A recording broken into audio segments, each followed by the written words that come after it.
Have you ever wondered how filmmakers are able to take you to alien worlds, or to show you fantastical landscapes, or maybe even take you thousands of leagues under the sea?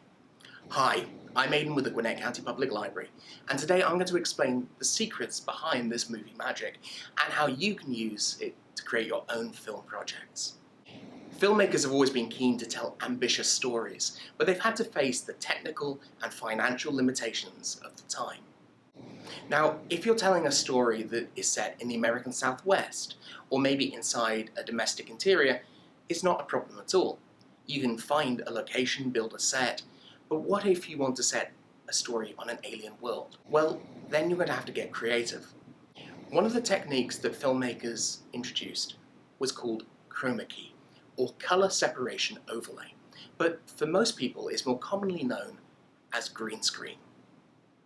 Now, this process involves an actor or performer stood in front of a screen like this, a backdrop.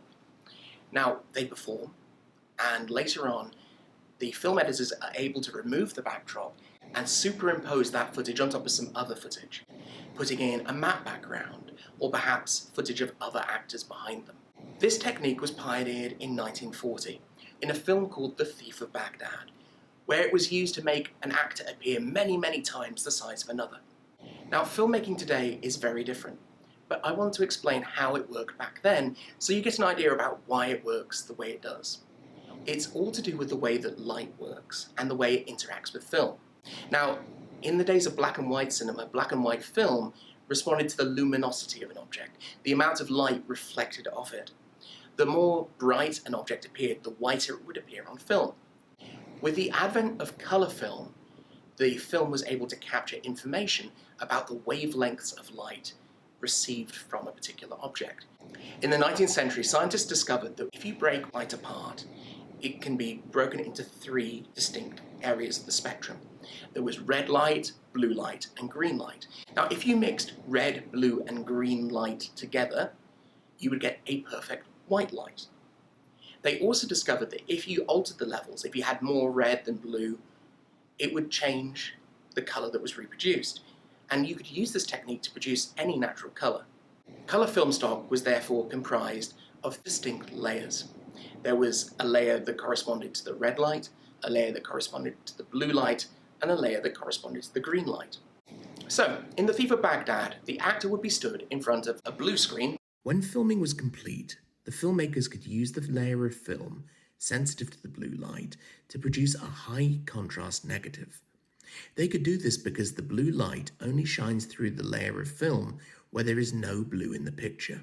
You could then take that outline of the actor, develop just that character, put it on transparent film, and then run it over the top of the other film and superimpose it, and use that to lay a background or other footage behind them. In the case of The Thief of Baghdad, the giant genie is interacting with a much smaller character, and that was achieved by shooting that character at a much greater distance, creating the appearance that one was huge and one was tiny. In the years following it, this process was taken and refined by other filmmakers and later by television. In fact, one of the most common uses of green screen can be found on the nightly news. People are not only interviewed in front of green screen backgrounds sometimes, but every night the weather reporters and meteorologists will be stood in front of a screen like this one. They will point to areas of a map that they can see on a camera on the other side of the studio, and that enables them to show you where particular weather effects are going on. Today, this process has become more widespread than ever, in part because of digital filming and digital processing techniques. And in fact, some films today are even shot entirely on green screen. Think about films like Tim Burton's Alice in Wonderland, The Life of Pi, and Avatar.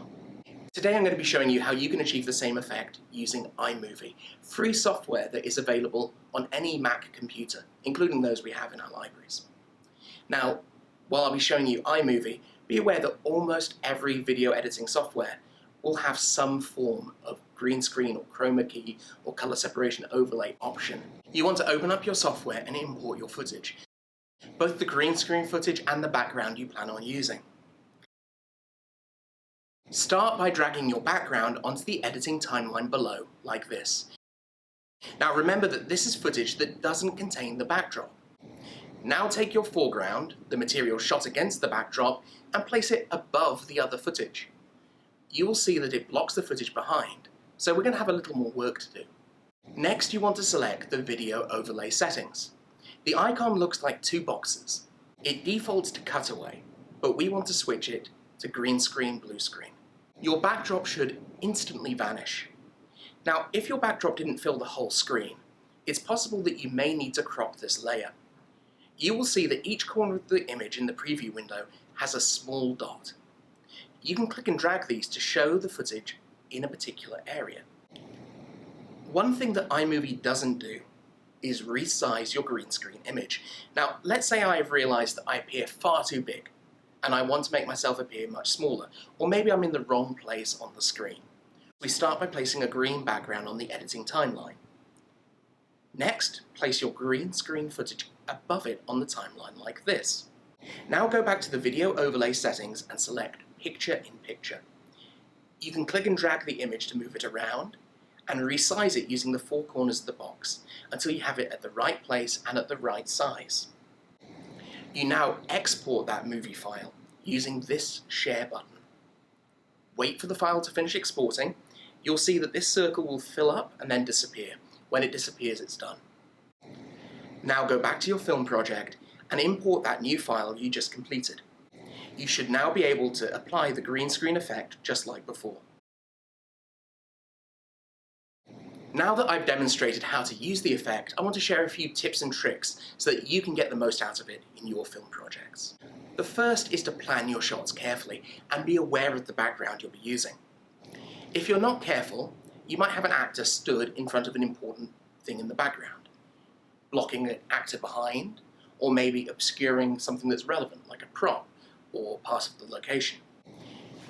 One handy tip or trick is to have a picture of the backdrop you're going to use readily to hand when you're filming. You can have it as a picture on your phone or print out a copy, bring it with you. Then when you're aligning your shot using the camera, take care to make sure that your actor is positioned in the frame where you want relative to the other elements of the background. My second tip is to keep a steady camera. I would suggest, particularly when you're beginning to experiment with green screen, keep it as simple as possible. Use one or two cameras, have them pointed in different directions so you can capture different sides if you really need alternative angles. But that way, you're going to avoid having the problem of your background and foreground not quite moving at the same speed. My third tip is to think about using green screen even when you're not planning on using it in your films. One great practice to get into the habit of is shooting a few minutes of empty footage in a new space. That way, if later you realize that you needed to have a little bit more of a scene or something didn't turn out quite right, you can use that footage to create a green screen background and mimic the conditions on the day.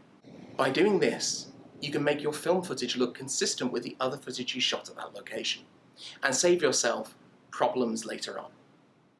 Finally, make sure that you're always mindful about the color of your backdrop and make sure that factors into your decisions when you're costuming characters. Otherwise, this will happen.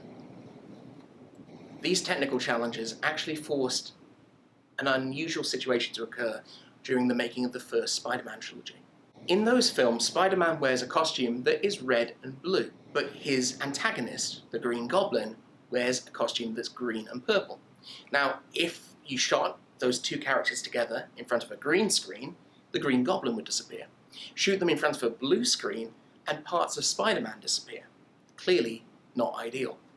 The solution was to film the two characters separately and then reconstitute the film together later. That requires a lot of planning, and if you can avoid that kind of a situation, you're best off doing so. So thanks for joining me for today's program. I hope that it inspired you to think about how you could use green screen in your own projects. And when you do so, I hope you're able to do it with confidence. Thank you.